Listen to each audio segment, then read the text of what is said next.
Bom dia, Hugão. Bom dia, Gabriel.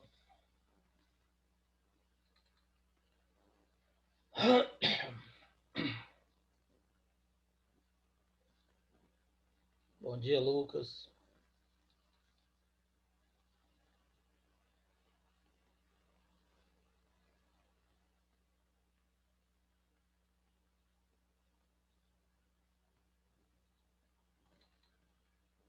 Estão me ouvindo aí direitinho? Estão me ouvindo?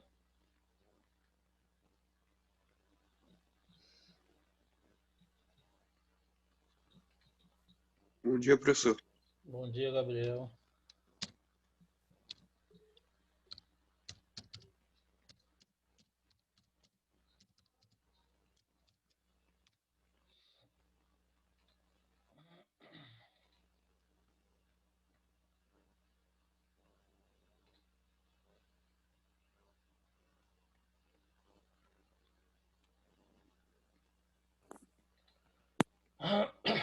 Deixa a galera chegar aí que a gente começa.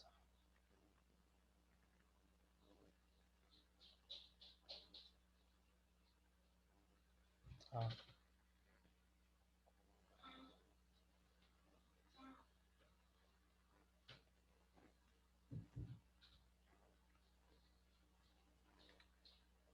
Deixa o povo acordar. Cadê essa galera?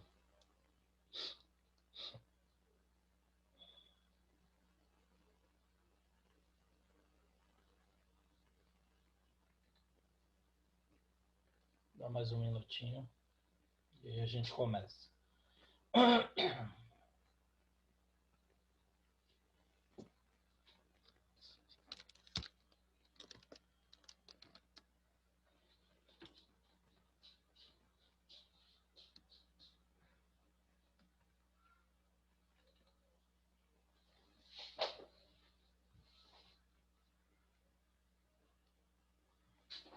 Bom dia, Clara.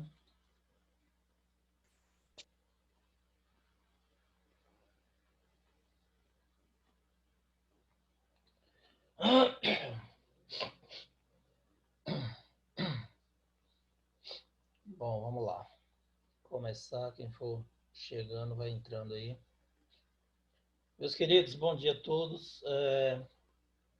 Hoje nós vamos revisar movimento circular uniforme, que também é um conteúdo que é cobrado no Enem, tá? Mas eu esqueci que a gente tem que terminar a lista de questões do Enem de trabalho e potência, ficou faltando duas questões, né? As duas últimas questões da lista para poder resolver dos exemplos aí que eu passei para vocês, só envolvendo trabalho, energia e potência. Bom, antes de começar, lembrar que semana que vem vocês vão fazer um simulado do Enem, né? E esse simulado é bastante importante porque ele vai ser realizado com questões novas que são elaboradas seguindo os parâmetros e no estilo do Enem. E ela serve para a gente também direcionar essa última unidade. Então é importante que vocês façam essa avaliação com bastante calma, que respondam com bastante consciência as questões para a gente poder ter um parâmetro e saber aonde é que vocês estão tendo mais dificuldade para a gente poder aproveitar essa última unidade aí, essa quarta unidade, e direcionar ainda mais o estudo para esses conteúdos que serão cobrados no Enem, tá? Então a gente precisa de uma resposta dessa avaliação. Eles vão corrigir, tem uma equipe que vai corrigir, inclusive seguindo também os mesmos moldes do Enem. A redação vai ser corrigida do mesmo jeito, e aí a gente vai ter uma noção de quais são os pontos que vocês estão precisando revisar mais, tá?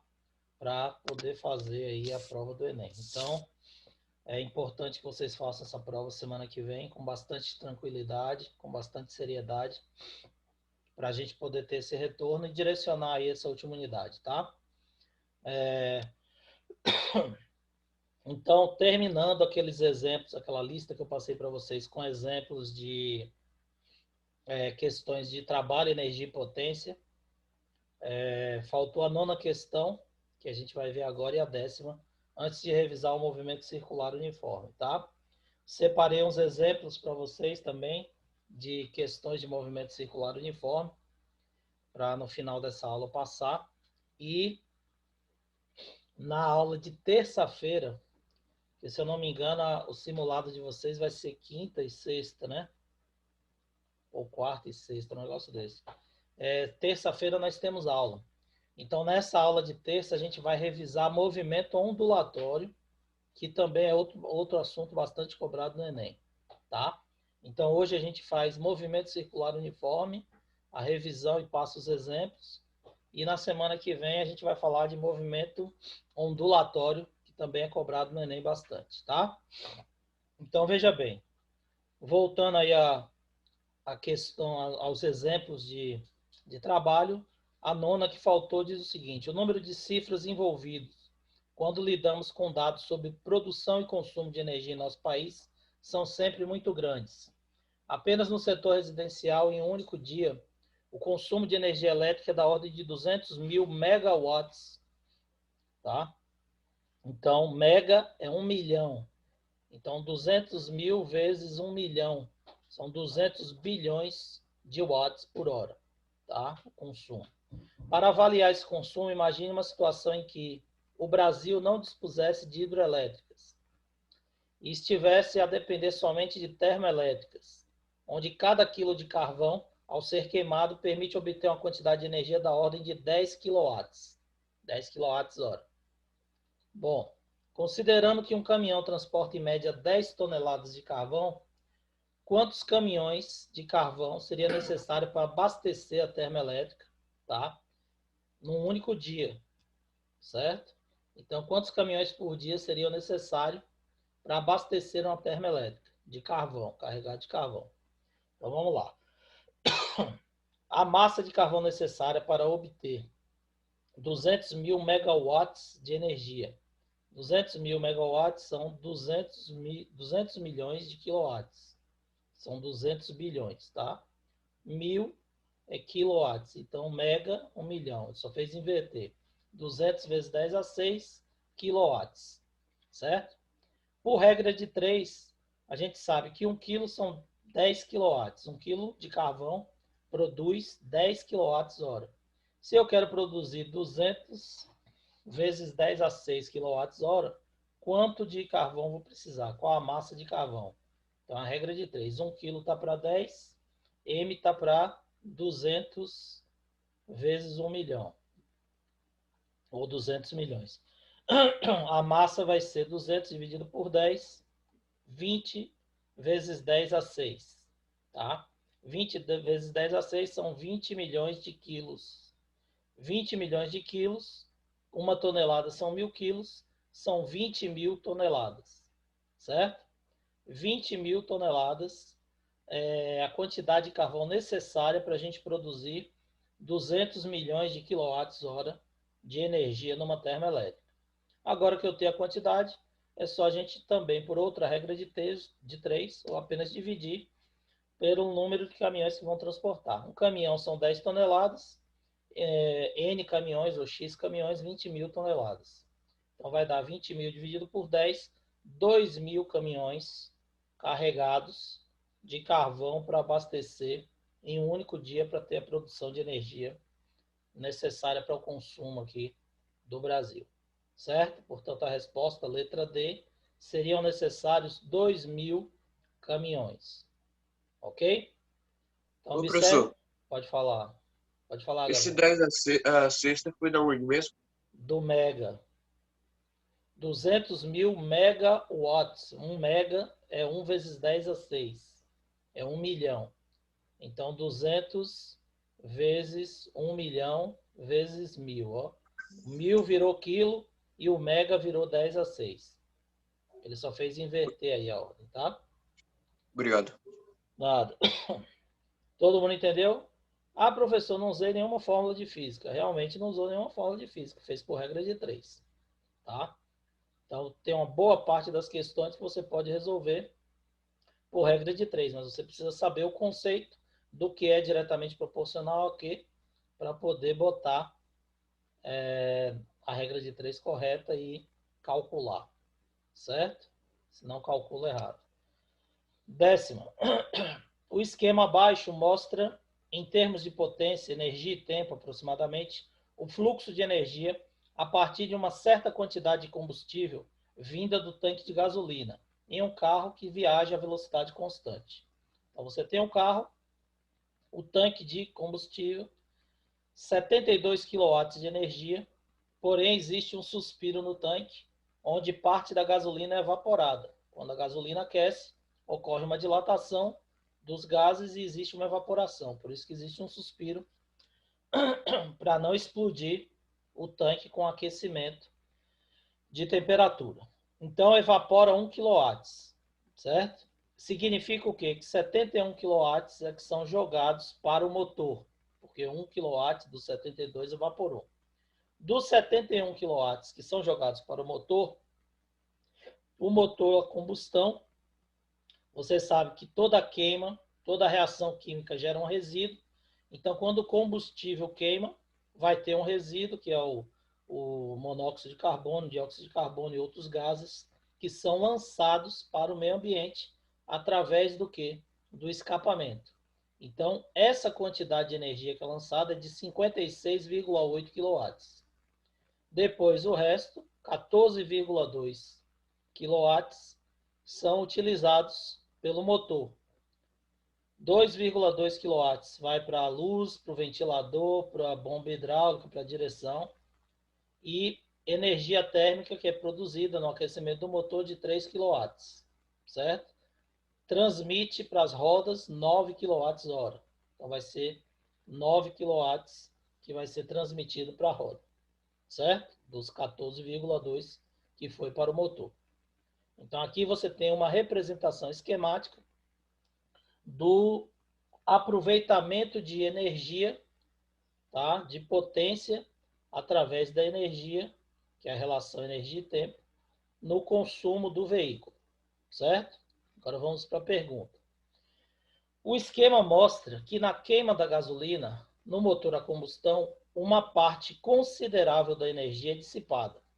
Que parte é essa? A parte que é jogada, dissipada, perdida pelo escapamento. Lembra que quando a gente estudou trabalho, energia e potência, eu disse para vocês que as máquinas a vapores, elas apresentam rendimento, qualquer máquina térmica apresenta baixo rendimento, ou seja, ela aproveita pouco calor e dissipa bastante calor, então perde muita energia através da produção de calor. Dei o exemplo da lâmpada, por exemplo, uma lâmpada de 100 watts, ela produz 2% de calor se ela for uma lâmpada incandescente e 2% de luz, desculpe, se ela for uma lâmpada incandescente, e 98% de calor. Então o rendimento é baixíssimo, certo? Ela aquece mais do que produz luz. A mesma coisa é o carro, tá? O rendimento do carro também é baixo, só que é lógico que não é de 2%, é um rendimento maior. Então o carro, ele aproveita uma parte pequena do combustível para entrar em movimento e fazer seus dispositivos funcionarem. A maior parte vai ser jogada para o meio ambiente, por isso que é um dos principais fatores de poluição do nosso planeta. Ok? Bom, e aí ele quer saber quanto equivale essa energia dissipada em porcentagem em relação ao funcionamento do motor. Então vamos lá. A gente consegue observar no esquema que 1% evaporou. Então você tinha 72 kW, mais 1% evaporou. Então esse 1% não pode entrar na conta, certo? Então a potência total que vai ser liberada na queima do combustível tem que ser descontada a evaporação. Então é nesse X aqui que muita gente erra a questão, tá? Então não pode considerar o que evaporou. O que evaporou de gasolina não foi queimado. Então não entra como potência que foi liberada no motor, certo? Ela não queimou o combustível. Então, A potência total liberada pela queima do combustível no tanque equivale a quanto? 71 kW, que é o que entrou aqui no tanque, tá? Depois de combustível para ser queimado. Essa é a potência total. E qual foi a potência dissipada? A potência dissipada é toda a potência que vai aqui para o escape. Então, para o escapamento do veículo. Nós temos 56,8 kW. Então, a potência dissipada é de 56,8 kW. E qual a potência que realmente foi utilizada pelo motor? 14,2 kW, que é jogada aqui para o motor. Parte dela é utilizada nas luzes, parte vira calor e parte é transmitida para a roda virando movimento. Então, aqui nós temos a descrição do que está mostrando no esquema aqui. Bom, o que é que ele pediu? Quanto corresponde à energia dissipada em percentual? E aí a gente faz uma regra de 3 ou simplesmente calcula aqui a proporção. Então, a fração dissipada corresponde à relação entre a potência dissipada e a potência total. Você pega o valor da potência dissipada, 56,8, divide por 71 kW, que você vai ter a fração que foi dissipada. Essa fração equivale a 0,8. 0,8 são 80%. Então, 56,8 equivale a 80% de 71. E é 80% de energia que foi dissipada. Portanto, a resposta correta é a letra A. Todo mundo entendeu? Ô, professor, esse Alguma dúvida? 14,2 podia repetir, por favor? Esse 14,2 é a potência útil, a que realmente é utilizada pelo veículo. Então, dos 71 kW liberado pelo combustível, 56,8 é perdido, 80% é perdido. 14,2 kW é o que é aproveitado pelo veículo. Entendeu? Aí ele podia Metade, né? perguntar, ele podia botar esse mesmo enunciado e pedir para você calcular o rendimento do veículo. Qual vai ser o rendimento do veículo? 14,2 dividido por 71. Então, é potência útil sobre potência total. Lembra da fórmula de rendimento? N é igual a PU sobre PT. Potência útil sobre potência total. Então, se ele pedisse o rendimento nessa questão, quanto seria o rendimento? De 20%, que é o rendimento desse veículo. Então, o rendimento do carro gira em torno disso aí, a depender da potência do motor, 20 a 30%, em média, é um rendimento de um carro qualquer que a gente tem aí rodando nas estradas. Tá ok? Todo mundo Valeu, professor. entendeu? Dúvidas? Então, observe que pode ser cobrado dessas duas formas também, além das demais que a gente passou anteriormente para vocês. Certo? Eu vou depois mandar lá, hoje eu boto lá no Eclass, esses exemplos aí com as devidas resoluções, tá? Bom, então nossa revisão de hoje, como eu havia dito para vocês, movimento circular uniforme, que também é um conteúdo bastante cobrado no Enem. Assim como de terça-feira que a gente vai revisar, movimento ondulatório. Então, o movimento circular uniforme acontece quando a trajetória é uma circunferência e a velocidade permanece constante no decorrer do tempo, o módulo da velocidade. Porém, essa velocidade ela precisa mudar a direção e o sentido. Então, quando a partícula sai aqui desse ponto e percorre toda a circunferência, passando pelo menos uma vez nesse ponto, com velocidade constante, esse movimento é um movimento circular uniforme. Tá? Se ela não completar pelo menos uma circunferência, o movimento é apenas curvilíneo. Se o movimento é uniforme, a velocidade é constante, mas é constante em módulo. Lembre-se que ela tem que mudar a direção e o sentido para poder fazer a curvatura. Então, é uma velocidade que varia em direção e sentido. Permanece constante em módulo, mas muda de direção e sentido. Em nosso dia a dia, a gente tem vários exemplos. Ventilador, o movimento da pá de um ventilador. Bicicleta. No Enem, ele adora colocar questões relacionadas com bicicletas. Eu separei exemplos aí para vocês. Já passei, inclusive, em uma lista anterior. Aquele que ele dá o diâmetro das catracas e o diâmetro da roda, para a gente calcular em uma pedalada quanto a bicicleta desloca, né? Movimento em roda gigante, movimento de um toca-disco antigo, movimento do ponteiro dos relógios, tá? Então, são movimentos de satélite, são exemplos de movimentos circulares que a gente tem no nosso dia a dia. Bom, nós temos movimentos que são bastante rápidos, tá? Durante o nosso funcionamento. Então, aparelhos têm algum funcionamento e durante esse funcionamento você tem alguns movimentos que são bastante rápidos, como, por exemplo, que eu passei ali do ventilador. Quando a pá do ventilador, a hélice do ventilador gira, ela consegue dar várias voltas em 1 segundo. Então, a gente determina a frequência de rotação.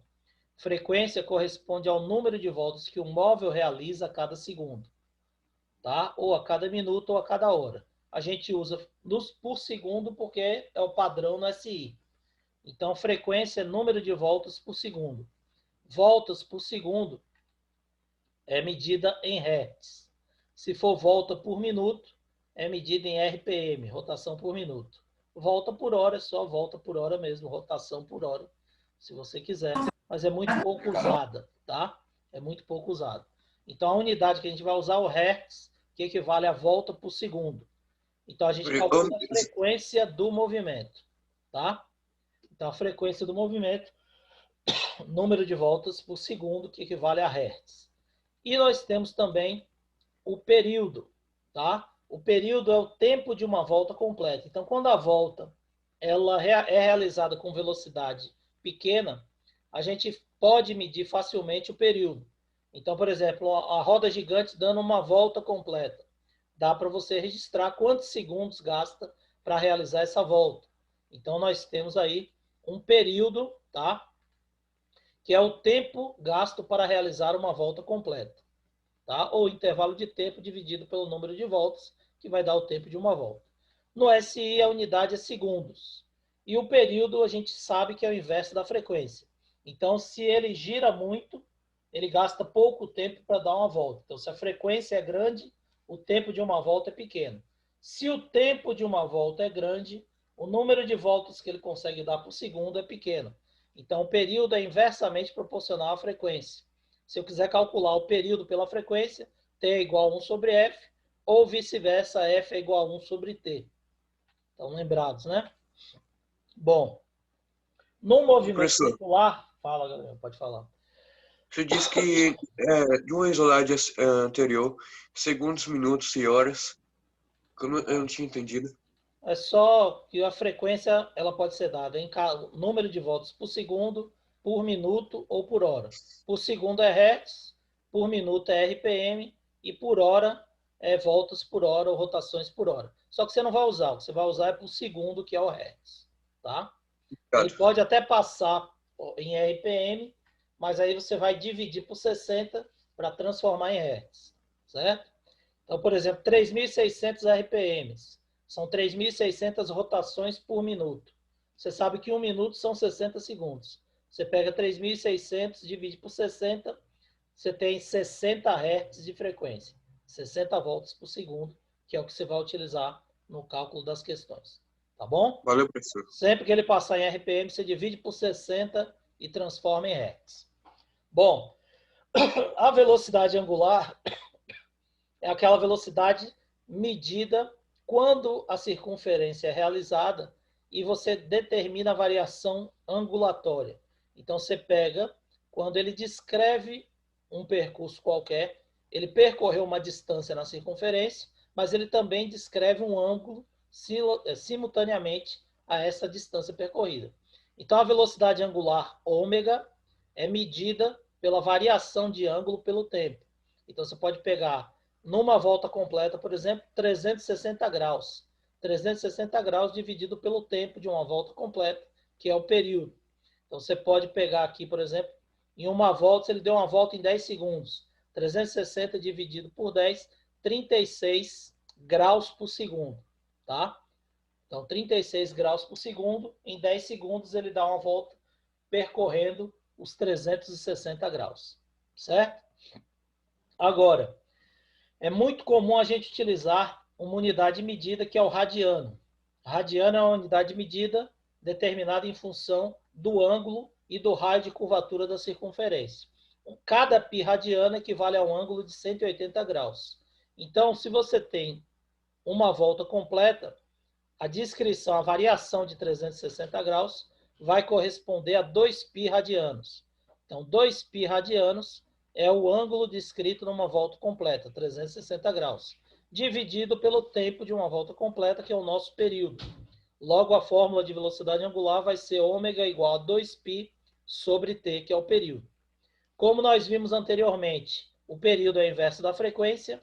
Substituo aqui 1 sobre f, conservo o primeiro e multiplico pelo inverso do segundo. Eu tenho que ômega é igual a 2π vezes f.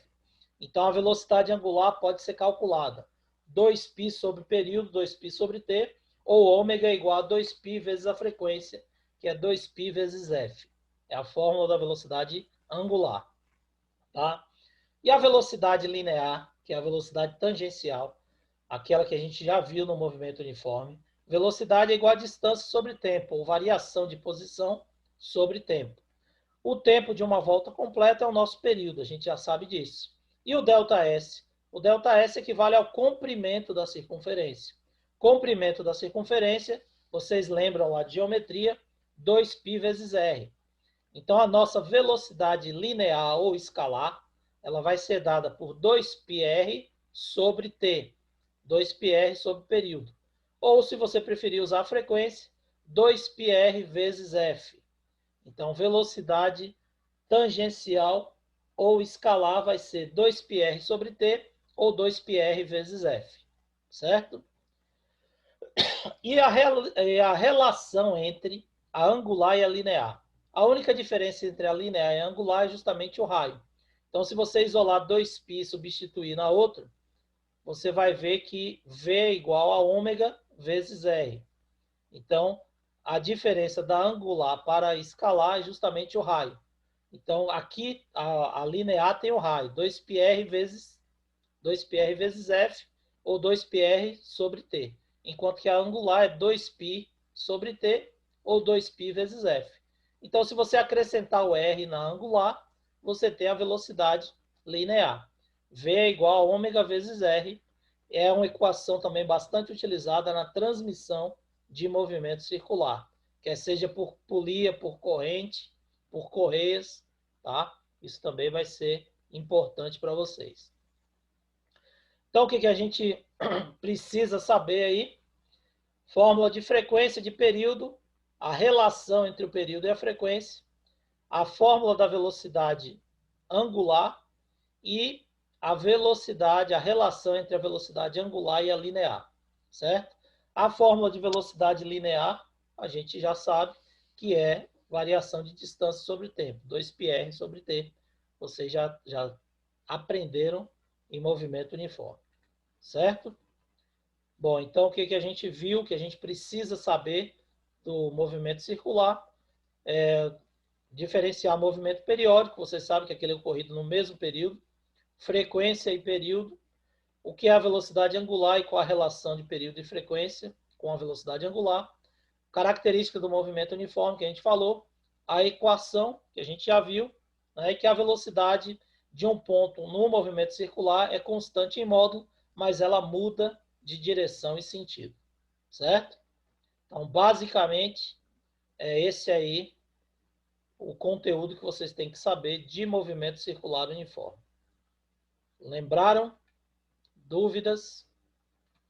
Alguma professor, pergunta? no movimento angular, ele vai se colocar de qual parte mesmo que eu não entendi? Movimento o quê? Angular. Não, a velocidade angular do movimento circular uniforme. Ele pode pedir para você calcular a velocidade escalar ou tangencial, ou pode pedir para você calcular angular. Se ele pedir para calcular angular, você vai calcular em função do ângulo descrito. Aí você acha a velocidade angular, que é em radianos por segundo. Obrigado. Né? Nada. Então, meu povo, aqui eu separei umas questões do Enem também, que cai cobrando aí movimento circular uniforme, tá? Eu já passei em uma lista anterior aí uma questão que era também envolvendo a bicicleta. Ele adora colocar essas questões de bicicleta, porque são exemplos práticos que vocês têm aí para utilização e cálculo aí do movimento circular. Nós vimos uma questão que ele dava as medidas da coroa de diâmetro, de catraca e da roda e pedia para você calcular em uma pedalada qual a distância percorrida pela bicicleta. Então, vocês devem estar lembrados que a gente usou essas equações aí que a gente falou no movimento circular. Aqui nós temos outros exemplos de questões do Enem que utilizam o movimento circular. Tá? Com relação ao funcionamento de uma bicicleta de marchas, onde cada marcha é uma combinação de uma das coroas dianteiras com uma das coroas traseiras. São formuladas as seguintes afirmativas. Primeiro, numa bicicleta que tenha 2 coroas dianteiras e 5 traseiras, temos um total de 10 marchas possíveis, onde cada marcha representa a associação de uma das coroas dianteiras com uma das traseiras. Falso ou verdadeiro? Verdadeiro. Nós temos 10 combinações possíveis. São 2 e 5 atrás. Então, 2 vezes 5 possibilidades, 10 associações possíveis. Então, nós temos 10 marchas na bicicleta. Primeiro é verdadeiro. Segunda, em alta velocidade, convém acionar a coroa dianteira de maior raio com a coroa traseira de maior raio também. Falso ou verdadeiro? Quem anda de bicicleta aí? É Guilherme? Falso. É Guilherme, que eu vejo Falso. direto lá no Olivia Flores andando de bicicleta. É Guilherme ou Lucas? Não sei, eu vejo sempre passando. Nem fala comigo, né, professor? Ô, Guilherme, foi você, não foi? É você que anda de bike toda tarde lá? É porque Sim, só na sexta. eu passo... Anda nada, Carlos. Meu pai. Eu passo Respeita, de máscara, eu passo de capacete, máscara e óculos. Ave Aí Maria. você nem me reconhece. Aí a gente passa batido um pelo outro, mas eu já te vi lá. É sexta Eu fui tarde, só sexta, mas eu tô começando Não aí, era tudo ele, bem. Carlos. Infelizmente, eu lamento te eu informar, sim. mas Guilherme é sedentário. Não, ele sim, eu vi. Viu? Então amanhã a gente vai se ver lá de novo. Bom, Beleza. então é o seguinte, essa afirmativa é falsa, tá? Então não convém você usar o maior na dianteira e o maior na traseira, certo? Principalmente quando você está em alta velocidade, certo? Então, quanto menor a coroa, elas estão ligadas por uma corrente cuja velocidade é a mesma, né? Que é a velocidade da coroa. Então, no pedal e na catraca, a velocidade vai ser a mesma. Quanto maior a coroa no pedal e menor a coroa na catraca, a corrente se move com velocidade maior, fazendo a roda efetuar mais voltas. A bicicleta anda mais depressa e você efetua mais força no pedal. Então, essa afirmativa é falsa. O que convém é você usar dessa forma aqui, tá? Coloca a maior corrente no pedal e a menor na roda, certo? E a terceira afirmação, em uma subida íngreme, convém acionar a coroa dianteira menor e a coroa traseira maior. Verdadeiro.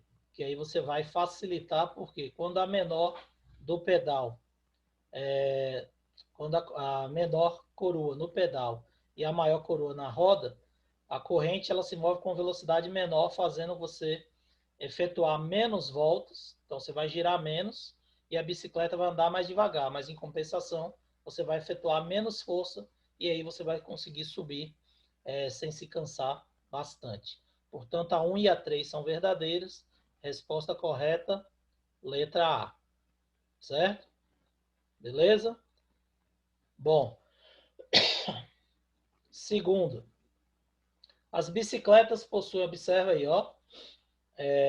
Vocês viram lá que nós passamos uma na outra lista de bicicleta, essa aqui de bicicleta, a segunda também de bicicleta. Então, só aí são 3 exemplos de questões do Enem que ele mostra falando de bicicleta. Então, ele utiliza bastante isso, assim como ele utiliza as imagens de hidrelétricas, de usina nuclear, produção de energia, usa aquelas imagens de conta de energia, de relógio de marcação de energia, de medidor de energia, tá? Então, isso é bastante comum nessas questões do Enem. Então, segunda, nós temos as bicicletas possuem uma corrente que liga a coroa dentada dianteira, movimentadas pelos pedais a uma coroa localizada na roda traseira, como mostra a figura. Então, tem aqui a coroa e a catraca. O número de voltas dadas pela roda traseira a cada pedalada depende do tamanho relativo das coroas. Claro, se você muda a marcha, você altera o tamanho aqui das coroas na catraca, e aí a cada pedalada você vai percorrer distâncias diferentes. Nós vimos isso no cálculo daquela questão da outra lista, certo? Em que opção a seguir a roda traseira dá o maior número de voltas por cada pedalada? Então, veja bem, ele quer que a roda traseira gire mais a cada pedalada. Se aqui for grande, aqui tem que ser Então o é quê? só inverter. Exatamente. Então, aqui tem que ser grande e aqui tem que ser pequeno. Porque quando ele der um giro aqui, já que a velocidade é a mesma, a catraca que é pequena vai ter que girar mais vezes para poder acompanhar a velocidade da bicicleta, né? É igual aquele exemplo que eu dei para vocês do carro e do caminhão. O caminhão e o carro andando a 100 km por hora, um lado a lado, quem anda mais? Os dois andam a mesma coisa, 100 km por hora é a mesma velocidade. Qual vai ser a diferença? A roda do caminhão vai dar um giro, que é grande, e a roda do carro vai ter que dar 2, 3 giros para poder acompanhar o caminhão. Aqui é a mesma coisa. Se a catraca na coroa for grande e a catraca aqui atrás, a coroa aqui atrás for pequena, quando ele der um giro aqui, aqui sendo menor, vai ter que girar mais para poder compensar e acompanhar o movimento da bicicleta. Então, a combinação correta tem que ser grande no pedal e a menor possível na roda. Aí ele deu as figuras aí, a opção, ó. Qual vai ser a opção correta, terceiro ano? A. Letra A, perfeito. Tá vendo? Ciclista, parabéns. Quando eu falo, o cara é atleta, rapaz. Tá vendo, Isabelle? Fala que o cara Ó, pra provar aí. não pedala, Que tá vendo? nada, Aí, que ó. nada. O cara sabe do negócio na prática aí, ó. Isso Oxi. aí. Beleza, Guilherme? Letra A. Então você tem a combinação aqui da maior posição aqui no pedal e a menor na catraca lá. É o que vai fazer a roda da bicicleta girar mais. Outras questões também envolvendo essa parte de movimento circular, ele usa essa parte de transmissão por correia, tá? Essa daqui eu não consegui, essa questão digitada, eu tive que copiar de uma prova, por isso que saiu assim, mas acho que está dando para vocês enxergarem aí, né? De qualquer forma, eu vou ler aqui para vocês. Na preparação da madeira em indústria de móveis, utiliza-se uma lixadeira constituída de 4 grupos de polias, como mostra o esquema. Então, você tem aqui os eixos de rotação da máquina e aqui você tem as polias por onde a prancha de madeira vai passar. Aqui corre uma lixa e essas lixas elas vão lixar a placa de madeira dos dois lados simultaneamente, quando elas passarem aqui pelo meio da máquina, tá? Em cada grupo, 2 polias de tamanhos diferentes são interligadas por uma correia provida de uma lixa. Uma prancha de madeira é empurrada pelas polias no sentido AB. Então, empurra de A para B, da esquerda para a direita de vocês. Ao mesmo tempo que um sistema é acionado para frear seu movimento, de modo que a velocidade da prancha seja inferior à da lixa. Então, a prancha vai passando lentamente e a lixa vai girando mais rápido para poder raspar a madeira e efetuar o objetivo, que é lixar e deixar a madeira lisa. O equipamento anteriormente descrito funciona com 2 grupos de polias girando da seguinte forma. Então, 1 e 2 sentido horário, 3 e 4 anti-horário, 1 e 3 no sentido horário, 2 e 4 no sentido anti-horário. Então, o que ele quer saber? Ele quer saber qual o sentido de rotação das polias, tá? Então, essa daqui é uma transmissão de movimento por contato, tá? Quando o movimento é transmitido apenas pela correia, ela gira no mesmo sentido. Quando é por contato, gira em sentido oposto. Então, quando você empurrar essa placa aqui, ó, essa 1 e 2 vai girar no sentido anti-horário e 3 e 4 no sentido horário. Portanto, a resposta é letra C, 1 e 2 anti-horário, 3 e 4 no sentido horário. Beleza? É uma questão fácil e é uma questão do Enem. Tranquilo? Galera, por hoje é só, nosso tempo vai acabar. Muito bom estar com vocês. Qualquer dúvida, estou à disposição. e na aula de terça a gente fala de movimento ondulatório. Beleza? Professor, obrigado. Um abraço, obrigado. Até semana que vem. Valeu, professor.